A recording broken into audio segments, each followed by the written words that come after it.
Hello class, good day. I am recording this lecture video in continuation with our discussion last meeting because I fear that we may not be able to finish all the discussions if we abide with the schedule that we have to meet face to face. So I hope you understand my contentions when I record lecture videos to discuss to you the lessons that we have left in our topic, no? So earlier in our meeting, we ended with the topics or the discussion of the two types of metacognition, wherein we understood, no, that in metacognition there is what we call knowledge of cognition and the regulation of cognition. So we continue with the discussion of metacognition and how to better take care of ourselves first in determining what works best for us as students and in determining what could be the effective ways to improve and to enhance our skills. Now, in 1994, Scraw and Jennison created the MAI, or the Metacognitive Awareness Inventory. This was developed to bring awareness of metacognitive knowledge and metacognitive regulation, specifically for adult learners. In our case, at 19, at 20, we are already considered as what they call adult learners. The MAI consists of 52 questions that cover the two components of cognition: knowledge of cognition factor and regulation of cognition factor. Now, before I continue with our discussion, if every class that you hear any background noise, please consider and understand that I am recording this in the comfort of the coffee shops. So I might be able to not be able to avoid the background noises. So please do bear with me. I hope that my voice is still very much audible as we go along with our discussion. So sabi nga ng ating MAI or ating Metacognitive Awareness Inventory, there are 52 questions to try to cover and explain the two components of cognition, which is the knowledge of cognition and the regulation of cognition, to which we talk about the different factors of determining or identifying knowledge. First, we have declarative knowledge. The factual knowledge the learner needs before being able to process or use critical thinking is related to the topic of declarative knowledge. It is knowing about what or that. Knowledge of one's skills, intellect, resources, and abilities as a learner is still part of declarative knowledge. Students can obtain knowledge through presentations, demonstrations, and discussions. Ito na yung sinasabi ko when I talked about being able to learn better if you can watch the concept that you are reading or that you are studying, right? So that's what we call declarative knowledge, the factual knowledge that you learn that needs or that you need to learn before being able to process or use critical thinking. We also have procedural knowledge. When we say procedural knowledge, the application of knowledge for the purposes of completing a procedure or process. Meaning to say, the big words that we use in talking about procedural knowledge is the words procedure or process. If you are able to apply knowledge for the purpose of completing a particular procedure or process, then you are executing procedural knowledge. This is knowledge about how to implement learning procedures. Say, for example, strategies. Kung kanina in the declarative knowledge, this is knowing about what or that, very factual. In the procedural knowledge, the big word here is knowing how, knowing unsaon, right? This requires the students to know the process as well as when to apply the process in various situations. Since we are talking about being able to know how, then we are also able to understand when is the right time for us to apply these strategies, these procedures. Therefore, students can obtain knowledge through discovery, cooperative learning, and problem solving. Mobitaw na siya class that in discussing in the learning process, it's not only essential that you know the factual knowledge, that you know what is about, what is that all about, etc., etc. But you can also, or you should also know or learn how to obtain knowledge through discovery, through cooperating, and through problem solving. Muna, if you say that there are a lot of problems being thrown in the exams, kasi nga, if you take notice in the exams natin, it is very situational. So that's one way of us, in order for us to determine the how. Kasi if you do not know how, no, a particular concept is applied, then procedural knowledge is not going to be executed. And sometimes the world operates that way. There are processes and procedures that you need to master in order for you to become, in order for it to become beneficial, for you to become advantageous. No, when you are immersed in a particular process or procedure. Okay. Another is conditional knowledge. This is the determination under what circumstances specific process or skills should be transferred. This is the knowledge about when and why to use learning procedures. The application of declarative and procedural knowledge with certain conditions are presented. Therefore, students can obtain knowledge through simulation.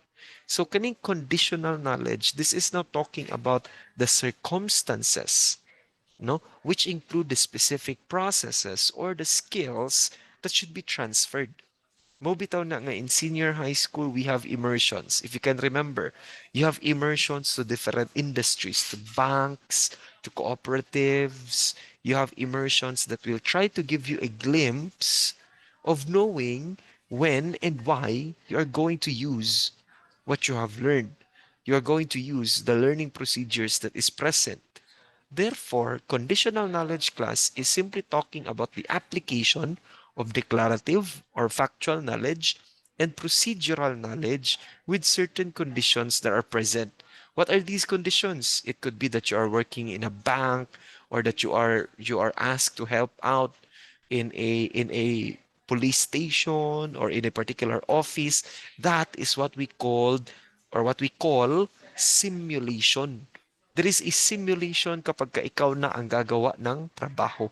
That's what we call conditional knowledge. The circumstance is you are the one who is the bank teller, or you are the one catering to the complaint of the client.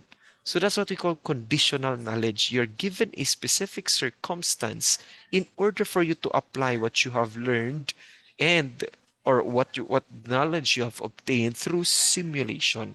Okay? Now, we now talk about concept mapping and visual study tools. Let's first define what these are. Concept maps were originally developed to enhance meaningful learning in the sciences. A concept map is a way or representing relationship, not the boyfriend girlfriend relationship, but the relationship between the ideas, the images, or the words. A concept maps are a way to develop logical thinking and study skills by revealing connections to the big ideas or the key concepts that you are trying to teach. Concept maps will also help students see how individual ideas relate to the larger whole or the bigger picture. Sir, what mi kasabot ana, sir? Unsa din ang concept map, sir? Sige, let's try to first determine how to use a concept map. Class, take note that every concept map responds a focus question, and a good focus question can lead a much richer concept map. Meaning to say, your concept map is guided, no, by responding to a focus question. The focus question will now help you enrich your concept map by developing the concept that you're trying to present. Therefore, when learning to construct concept maps, learners tend to deviate from the focus question and build a concept map that may be related to the domain but which does not answer the question. So a focus question class is very important because it is often stated that the first step to learning about something is to ask the right questions so that you won't go astray kung unsa gyud gipangutana sa imuha. That's also a key in, allow me to share, that's also a key concept or a key factor when we study master's degree, doctor's degree, even on my case in law school. Di ka pwede magpaligoy-ligoy. You need to go straight and directly to the point by being able to present an enriched idea through concept maps. Okay, now what are the steps to create a concept map? First, construct a focus question. The focus question is the guide in which you are going to anchor the concept map or the presentation of your ideas. Identify the key concepts. Some people rank the concept maps by importance as it may help with the construction of the map. This also helps the map makers sort the ideas, and if they see no relevant connection, they do not have to include the concept. And lastly, construct a map. If this is the first time you're going to do a concept map, then do this as a group first. Brainstorm, exchange ideas, determine what is the map going to look like, and then practice on your own to make a concept map. Okay, here is an example of a concept map. Okay, mo ni siya. Sanga-sanga siya, class. Ay, dili di siya tong mapa, sir. Murag sa Google Map. No, not necessarily. Concept map takes in the form of a map because it is connecting to one another and it is presenting a particular concept where it could be related with one another. See, for example, here, concept maps probe mental structure of long-term memory. Concept maps are two-dimensional diagrams, and concept maps can be used for classroom assessment. Now, when we probe mental structure of long-term memory, this is assumed to have relatedness structure, represented by hierarchical structure. If you can see, there is hierarchy here. This is according to importance. If it is two-dimensional diagrams, this contains concepts and named directional links to make propositions. How do we use concept maps for classroom assessment? By revealing the knowledge structure of students and how structure changes with instruction, especially propositions. So as you can see, there is a connection between one idea to another, no, that leads to the bigger picture and will help us understand the concept in general. So this mo na ni siya itong giingon karon. Now when you use a concept map, you are going to enhance meaningful learning and you are going to represent the relationship between ideas, images, or words. And this is used to develop logical thinking, study skills by revealing connections to the big idea or key concepts. And concept maps help students see how individual ideas relate to the larger whole of the bigger picture. And of course, remember there is a focus question when we do or when we make a concept map because it will uh, it will become beneficial if we learn first about something, which is to ask the right questions. Now, mo ni siya karon na paghimo. You determine first the focus question, you identify the key concepts, what you are going to include in your concept map, and then you actually build the map. Not necessarily ngayon ani og dagway tanan. As long as in the map or the arrows that follow, as you can see in the illustration, there is connection to the bigger picture. Okay? So there is still presentation of your different ideas through words or shapes, but then again, there is still a connection, relevance to the bigger picture. Okay. Now, after learning all about or reviewing all about concept maps, let us now through to learn about managing your own learning in terms of self-regulated learning. Muna siya pinaka-importante class because with this, we are able to understand that not all the time spoon feeding is going to be efficient. Now, what are the factors that you consider important in your learning? Is it the educator's teaching style, ang atake or ang approach sa teacher, the learning materials that is used, or the classroom, the environment in which you are in? Although it is true that the teacher, the books, and the classroom help facilitate learning, it is actually not the most important consideration in learning. Your primary concern in learning should be you. Yes, You are the most important factor. Why? Because it begs to ask the question, are you motivated to do your learning tasks? Are you confident in your ability to learn? Or are you open to learn about ideas that challenge your preconceptions, that will push you to go out of your comfort zone? So it's not really about us, the teachers, the teaching staff, dili mi pinaka-importante. We are considered, we are given consideration, we are given emphasis, but dili kami ang pinaka-importante. Kaya ang pinaka-importante, ang pinaka-primary nga concern is ikaw. Si mong sarili. Kung motivated ba ka nga makat-on, what are your motivations in learning? How are you able to showcase your confidence? Sir, ma-build up akong confidence, sir, if na ako sa balay. Na-realize na ko na during pandemic, then that's it. Sir, ma-build up akong confidence kung papad mini crash. Igat rapad kaayo. You try to determine what motivates you to learn, what motivates you to do your tasks. Sa makaron class, allow me to share to all of you. It's already 10:35 in the evening of September 29. I'm still in the coffee shop trying to record a lecture video, trying to learn my lessons in law school. Why? What is my motivation? Basically, in law school, I want to finish in time. I can't afford to fail a subject, whether be it minor or major, and I don't want to embarrass myself. Asa man ka ma-embarrass sa ubang tao? No. Ma-embarrass akong sarili. I don't wanna disappoint myself. Right? Sa trabaho naman, I'm recording this lecture video late at this night.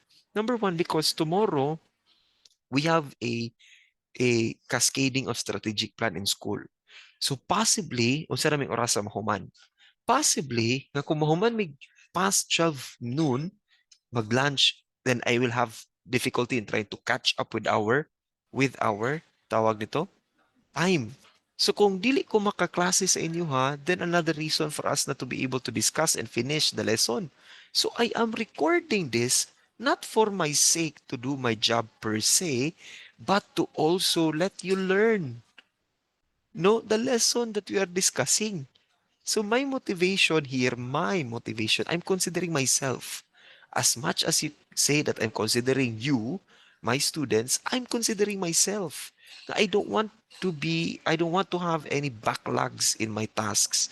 And I don't want to become the teacher who, kaya bitang dawat limpyo lang. I admit that there were complications with regards to the scheduling of the two exams. Nga wala gyud to na klase tanan. But then again, on the third and final exam, or on the fourth exam, I will not let myself to be kana bitaw contented in saying, ay naman good me meeting, ay naman good me strategic planning, mo na wala na ko na klasihan. That is how I challenge myself to the idea of going out of my comfort zone, maximizing technology at its best, and giving you the opportunity to listen to this lecture video on your own time and pace. Because with this lecture video class, it opens a lot of doors for me. It will help me now to determine, no, how I can maximize my time to discuss other lessons tomorrow if we can meet. So kani siya, i-upload na ko ni by tomorrow morning, then I'll expect that you will listen to this. So that by tomorrow when we meet, I will now proceed to the second lesson. I will not go back to this and dwell on this anymore. So it now gives me enough time to manage and maximize so that I can finish really my discussions. Ganun man, aside from challenging myself to be diligent in doing this, next week we have a lot of exams in my subject. Not only in what I'm teaching, but also with my law school.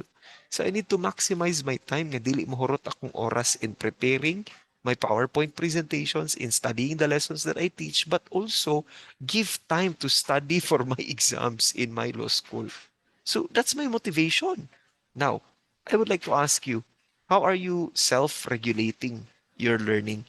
What are your motivations and how do you purify your motivations? Most importantly, what are you doing to achieve or to meet your motivations? That's something very important. Now, in self-regulated learning class, this is how students regulate their own emotions. Atong mga emosyon, motivation, etc., etc. Our cognition, ato ang pagsabot sa lesson. Our behavior, whether or not we finish the task, whether or not we study our lesson, and the aspects of the context during a learning experience. Self-regulation, however, requires some degree of choice or intentional selection of strategies to help you achieve a goal or behavior. Remember, they say that it takes 90 days to build, to make, or break a particular habit. So if by self-regulated learning, you're able to discipline yourself with the expected behavior that you deem to be successful or achievable, no, with your goals, then that will help you improve further and that will help you best with your learning strategies. So self-regulated learning is essential with the word discipline. Because if we do not have this, then we are not able to regulate our own emotions. So kailangan na gyapon disiplina? Yes. Because when you're at the peak of your emotion, you do not need to react all the time. Post din ka sa FB, rant din ka sa Twitter, bash din ka sa group chat. You do not need to do that. You need to preserve your peace. How do you preserve your peace? You put a rope, PC, sa imong kaugalingon. What are you going to show on social media? What are you going to show to the people around you? You're going to put a self-regulation to the emotions that could be toxic or to the emotions that could be positive. All right. There is also a need for self-regulation in terms of cognition. Sir, hina man jud ko, sir. Uy, di jud ko kabalo public speaking. Sir, dili pud ko maayo mo organize akong thoughts when I write it. Okay, so you determine what helps best. Sir, kung mag-practice ko og storya sa akong sarili, makaya man ako, sir. I think kaya na ako, sir. Can you give us activities, sir, nga makastorya po ko in front? Then that is cognition. That is metacognition. Thinking, learning about how you are learning. Okay? And your behavior. Sir, kanang barumbado bi ako sa klase, sir, musulod kog late. Sir, kada akong kuan, sir, ba ako ako expression, sir, ba di ko ganahan, sir. Then with discipline class, you can also assess your behavior. Kung tama ba ang imong behavior or kung tama ba imong response about this certain experience. So self-regulation is more of our choice. It involves a degree of choice or intentional selection of strategies that for us helps us achieve the goal or the behavior that we are expecting or that we are aiming. Okay. Now, in this lesson class, we had focused on the following areas: metacognition, thinking about thinking, metacognitive awareness inventory, and how to take care of the brain and our mind. We also talked and focused on student study skills, self-regulation, and how to avoid stress in establishing a study habit. So on the next lessons, we are going to discuss further with how to take care of ourselves in the context of determining what are stressors. And aside from determining what are stressors, we also determine how to create plans and evaluate success. Okay, so if there are any questions that popped into your mind during the course of this lecture video, write it in your notebooks or in a piece of paper so that we can discuss it on the next meeting that we are going to have. Class, take note, self-regulation is also a choice whether or not you're going to listen to this lecture video until the end part, until this part where I am about to end. So please help yourselves as I am also trying to help you. See you in class and thank you for listening to this lecture video. This will be uploaded on YouTube and I will be sending the YouTube link on our group chat. God bless and see you in school, everyone.